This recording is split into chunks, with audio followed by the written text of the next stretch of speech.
Hello, आज हम intermediate के प्रोज बुक के लेसन द होम कमिंग का पार्ट 4 पढ़ाएंगे। पार्ट 3 तक मैंने इसकी वीडियो बना दी है। अब इसका पार्ट 4 स्टार्ट होता है। फॉर ए बॉय ऑफ 14 साल के एक लड़के के लिए his one home is the only paradise. Paradise स्वर्ग, सबसे आरामदायक जगह। 14 साल के लड़के के लिए अपना घर ही स्वर्ग के समान होता है। To live in a strange house be the strange people is little sort of torture. अजनबी घर में, to live in strange house, अजनबी घर में रहना अजनबी लोगों के साथ परेशानी का कारण ही होता है। तो अजनबी लोगों के साथ रहना अजनबी घर में उस लड़के के लिए परेशानी का ही कारण होता है। While the height of bliss is to receive the kind look of women and never to be slighted by them। और उसके लिए सबसे अच्छी बात यह होती है कि उस घर की बुजुर्ग स्त्री उसे का आदर करे और उसका हमेशा आदर करती रहे।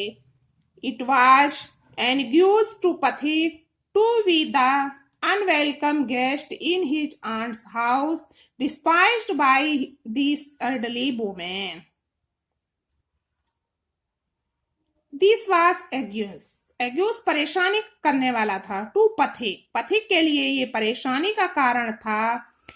To be unwelcome guest in his aunt's house, वो अपनी मामी के घर में उसका कोई आदर सम्मान नहीं होता था। उसकी मामी ने उसका कोई भी सम्मान नहीं किया था। बिना चाहा हुआ गेस्ट था वो अपनी मामी के घर में। Despised by this elderly women and slighted on every occasion, इस औरत के द्वारा उसकी हमेशा अपेक्षा होती थी। हर अवसर पर वो उसकी उपेक्षा करती थी। If she ever asked him to do anything for her, यदि वो कभी कोई कार्य अपना उससे करने के लिए कह देती, he would be so overjoyed that he would overdo it, तो वो इतना अधिक खुश हो जाता और इस कार्य को खुशी पूर्वक कर देता था। यदि उसकी मामी कोई कार्य उसे करने के लिए कहती तो वो खुश होकर के उस कार्य को करता था। And then she would tell him not to be so stupid, तब उसकी मामी उससे कहती कि इतने मूर्ख मत बनो, अर्थात इतने अधिक खुश मत हो। But to get on with his lesson, अपना लेसन याद रखो, जो मैंने तुम्हें बताया है उसे हमेशा याद रखो। The crumbled atmosphere of neglected in his aunt's house approached Pathik so much that he felt that he could hardly breathe. The crumbled atmosphere, घुटन भरा वातावरण, उसकी आंटी के घर का, पथिक की मामी के घर का घुटन भरे वातावरण में पथिक अपने आप को इतना अधिक उपेक्षित महसूस करता था कि उसे ऐसा महसूस हो रहा था कि वो सांस भी आराम से नहीं ले पा रहा है। He wanted to go out into the open country, open country खुले मैदान में जाना चाहता था। उसकी इच्छा होती कि वो खुली जगह पर जाए। and fill his lungs and breathe freely, और वो अपने फेफड़ों में ताजी हवा भर ले और खुल करके सांस ले। बट लेकिन there was no open country to go to, लेकिन वहां पर कहीं भी खुला मैदान नहीं था, खुली जगह नहीं थी जहां पथिक थोड़ी देर के लिए चला जाए। Surrounded on all sides by Calcutta houses and walls, Calcutta चारों तरफ से घर और दीवारों से घिरा हुआ था। He would dream night after night of his village home and long to be back there. अब पथिक लगातार अपने घर के सपने, गांव के अपने घर के सपने उसे रात को आते और वो उसकी इच्छा वहां वापस जाने की होती। He remembered the glorious meadow, वो उस शानदार घास के मैदान को याद करता। Where he used to fly his kite all day long, जहां वो पूरे दिन अपनी पतंग उड़ाता रहता था। The broad river bank where he would wander about the livelong day singing and shouting for joy. और वो नदी के उस चौड़े ब्रॉड रिवर बैंक, चौड़े किनारे को याद करता जहां वो दिन भर वंडर अबाउट, वंडर घूमता रहता था, मटर गश्ती करता रहता था। Singing and shouting for Joy, जहां खुशी से वो चिल्लाता रहता और गाता रहता था। द नैरो ब्रूक झरना, नेहरू छोटा से उस झरने को याद करता। वेयर ही कुड गो, जहां वो जाता था, एंड डाइव और डुबकी लगाता, and swim at any time he liked, और वो किसी समय तैर सकता था जब वो पसंद करता, किसी भी समय दिन के जाकर के वो उस झरने में तैर सकता था। He thought of his band of boy companion over whom he was despot. Despot माने हावी रहना। अब उसे अपने साथी लड़के याद आते जिन पर वो हमेशा हावी रहता था। उन लड़कों को वो याद करता जिनके ऊपर वो हमेशा हावी रहता था।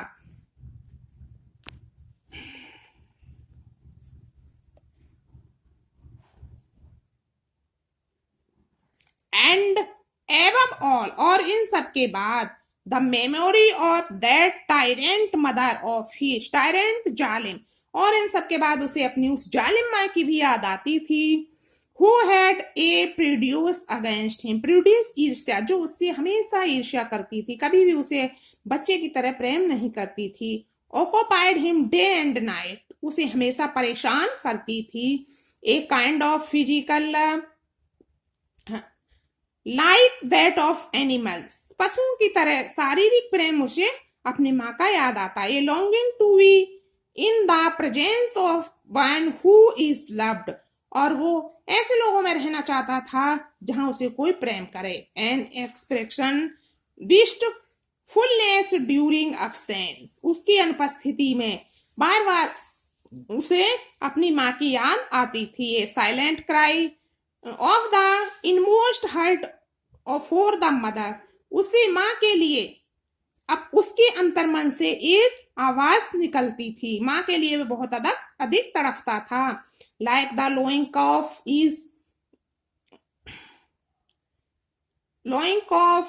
इन द ट्विलाइट का मतलब शाम के समय, जैसे गाय के बछड़ा उसे के लिए परेशान होता है, इसी तरह पथिक भी अपनी माँ के लिए परेशान था। No which was almost an animal instinct agitated the shy nervously uncouth and ugly boy, ये लड़का अनकोथ एंड अगली, ली नर्वस जो हमेशा रहता था, पतला हो गया था, अनकोथ एंड अगली कुरूप और गंवार था। ऐसा लड़का एनिमल की तरह प्रेम करता था, अपने परिवार को याद कर रहा था। No one could understand it, कोई भी उसकी बात को नहीं समझता था। But he preyed upon his mind continuously लगातार, but it preyed upon his mind, लेकिन ये उथल पुथल उसके मन में हमेशा लगी रहती थी। There was no more backward boy in the whole school than Pathik, Pathik से ज्यादा कमजोर कोई भी लड़का पूरे विद्यालय में नहीं था। He groped and remain silent when the teacher asked him a question, जब अध्यापक उससे कोई प्रश्न पूछता तो वो चुपचाप खड़ा रहता था, कोई भी उत्तर नहीं देता। And like an overload an ass patiently suffered all the blows that come down on his back, और उस गधे के समान पीठ पर भार को जो गधा बहन करता है उसके समान वो पिटाई को अपनी पीठ पर सहन करता था। When other boys were out at play, he stood wistfully by the window and gazed the ropes. जब सभी लड़के मैदान में खेलने के लिए चले जाते ही स्टूड, वो खड़ा हो जाता था, विष्टफुली चिंतन करते हुए खिड़की के पास और दूर घरों की छतों को देखता रहता था। ऑफ द डिस्टेंस हाउस, दूर घरों की छतों को वो देखता था।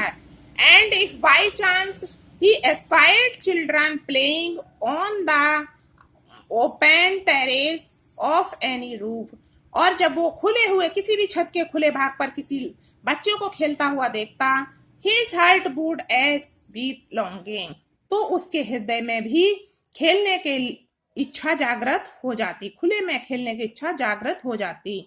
वन डे, एक दिन, ही समन्ड ऑल हिज करेज, उसने अपने पूरे साहस को इकट्ठा किया, एंड आस्क्ड हिज अंकल, और अपने अंकल से, अपने मामा से पूछा, uncle where can I go home, मैं घर कब जा पाऊंगा। हिज अंकल आंसर्ड, उसके अंकल ने उत्तर दिया, wait till the holidays come, प्रतीक्षा करो जब तक छुट्टियां होती हैं, छुट्टियों तक प्रतीक्षा करो। But the holidays would not come till नवंबर, लेकिन हॉलीडे छुट्टियां नवंबर से पहले नहीं आने वाली थी। And there was a long time still to wait, और लंबे समय तक उसे प्रतीक्षा करनी थी।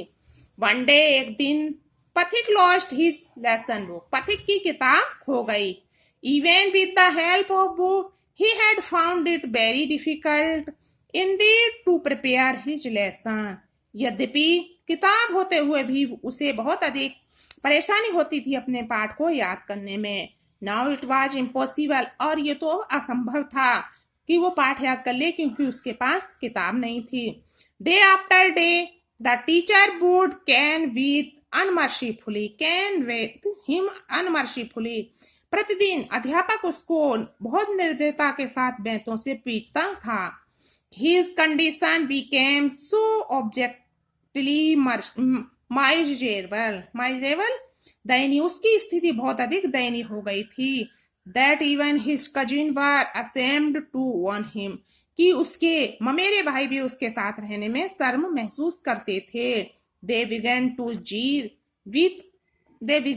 jeer and insulted more than the other boys, वो उसकी हंसी बनाते और दूसरे लोगों से भी अधिक, दूसरे बच्चों से भी अधिक उसकी मजाक उड़ाते थे और उसे अपमानित करते थे। He went to his aunt at last, अंत में वो अपनी मामी के पास गया, and told her that his book was lost, और उसे बताया कि उसकी किताब खो गई है। His aunt pursued her lips in contempt, उसकी आंटी ने, उसकी मामी ने अपने होठों को सिकोड़ा, एंड सेड, और कहा, you great clumsy country lout, तुम गमार गांव के लड़के, how can I afford with all my family to buy you new books 5 times in month, मैं अपने इतने बड़े परिवार के पालन पोषण के साथ कैसे तुम्हें एक महीने में 5 बार किताबें दिलवाऊं। That night on his way back from school, उस रात स्कूल से वापस आते हुए, Pathik had a bad headache with a fit of shivering, Pathik के सिर में बहुत भयानक दर्द था, और उसके साथ उसे फिट ऑफ शिवरिंग, चक्कर आ रहे थे, कंपकपी के साथ उसे चक्कर आ रहे थे। ही फेल्ट, उसे महसूस हो रहा था, he was going to have an attack of malaria fever, कि उसे मलेरिया का बुखार हो गया है। His one great fear was, उसका बहुत अधिक डर था, that he would be a nuisance of his aunt, कि वो अब अपनी मामी के लिए बेवजह परेशानी का कारण बन जाएगा। तो ये था हमारा पार्ट 4, जो अब रह गया है उसे मैं अगले पार्ट में पढ़ाऊंगी।